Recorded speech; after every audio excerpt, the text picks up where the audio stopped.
दोगुना हो जा रहा है। तो जो वर्तमान की जो आर्थिक नीति है, दुर्भाग्य से सर्वानुमति के पक्ष में जा रहे हैं। सर्वानुमति समझ रहे हैं कि जो नीति चल रही है पीछे से उसी को आगे बढ़ा रहे हैं लोग। दुर्भाग्य है। मैं दलों का नाम नहीं लेना चाहता। आज संकट, हम आर्थिक संकट पर बाद में बहस कर लेंगे। हम देश की आजादी के जिस मूल्यों को लेकर के चले थे कि हम सामाजिक समरसता के तरफ, इसलिए मुद्दे को हम लोग गौर करते हैं। हम आर्थिक मुद्दे पर लड़ाई को इसलिए आगे ले जाना चाहते कि हम उनमें कहीं न कहीं उस आंदोलन में हम कहीं न कहीं कटघरे में खड़ा हो जाएंगे। अपने नीतियों के बदौलत हम कटघरे में खड़ा हो जाएंगे। लेकिन जो सबसे बड़ा सवाल है इस देश के सामने, वो सवाल सामाजिक संकट है। सामाजिक संकट इसलिए आगे बढ़ता जा रहा है कि देश को धर्म के नाम पर विभाजित करने का प्रयास किया जा रहा है। और यह विभाजन कोई साधारण विभाजन नहीं है। यह इसी विभाजन का द्वारा हम किसी को सरकार चलाने का अवसर दे दे, क्योंकि जो हमारी वर्तमान जो आर्थिक नीति है वह सरकारी नौकरी के पक्ष में नहीं है, वो प्राइवेटाइजेशन, निजीकरण के पक्ष में है। और हम जितने लोग शामिल हैं, मैंने कहा बारी बारी से अवसर सबको मिला, समाजवादियों को भी मिला, सभी लोगों को। लेकिन आज आर्थिक उदारीकरण के नाम पे देश में क्या हमको मिला? केवल महंगाई। हमारे हिस्से क्या मिला? गांव गांव के लोगों के स्तर पे मैं बोल रहा हूं, किसानों को, मजदूरों को क्या मिला हिस्से में? सिवा महंगाई का, धान का दाम, गेहूं का दाम, फसल का दाम साल में 5%, 7% बढ़ रहा है। लेकिन वही जब स्टील का, सीमेंट का, तेल का जो बाजार से आना है, कारखानिया माल जिसको बोलते हैं, एक खेत से पैदा होता है, उसका दाम 5% भी नहीं बढ़ता।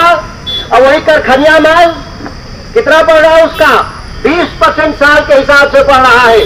हो गया था, द्विराष्ट्र का सिद्धांत आ गया था। हम तब मानता था कि जो द्विराष्ट्र के सिद्धांत पे राजनीति करने वाले लोग को मैं दोषी मानता था कभी कभी।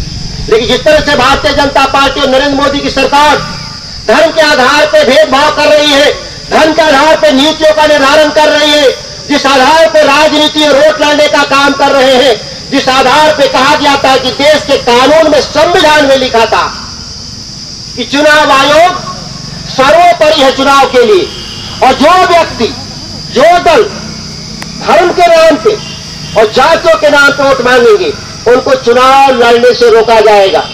लेकिन अब देश का प्रधानमंत्री हूं, कर्नाटक के चुनाव में जिस बेशर्मी के साथ धर्म के नाम पे वोट मांग रहे थे लोग, अब कल्पना करिए कि कौन दंड देगा? प्रधानमंत्री का पद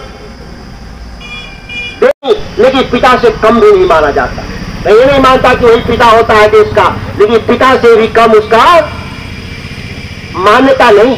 जब देश का जो सर्वोपरि पद पर बैठा हुआ व्यक्ति धर्म के आधार पे जिस बेशर्मी से चुनाव में वोट मांग रहे थे, कोई दिन ऐसा नहीं है जो सत्ता से, दिल्ली के सत्ता में बैठे हुए सत्ता प्रतिष्ठान के नेता लोग, जब मूल सवाल खड़ा होता है कि भाई यहाँ देश के बेटियों के साथ दुराचार हुआ, जब देश के सामने आर्थिक संकट खड़ा हुआ, देश के सामने रेलवे एक्सीडेंट में हजारों लोग मर जाते, लेकिन आप देखते हो टीवी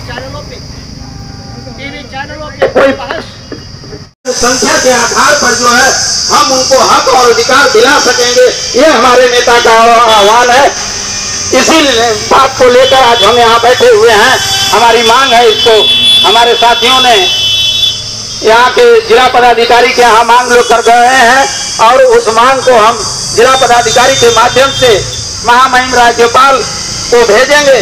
इस पर विचार होना चाहिए। इन्हीं चंद बातों के साथ आप लोगों का आभार व्यक्त करते हुए, आप लोगों को धन्यवाद देते हुए अपनी वाणी पर विराम देना चाहूंगा। जय हिंद, जय भारत, जय राष्ट्रीय जनता।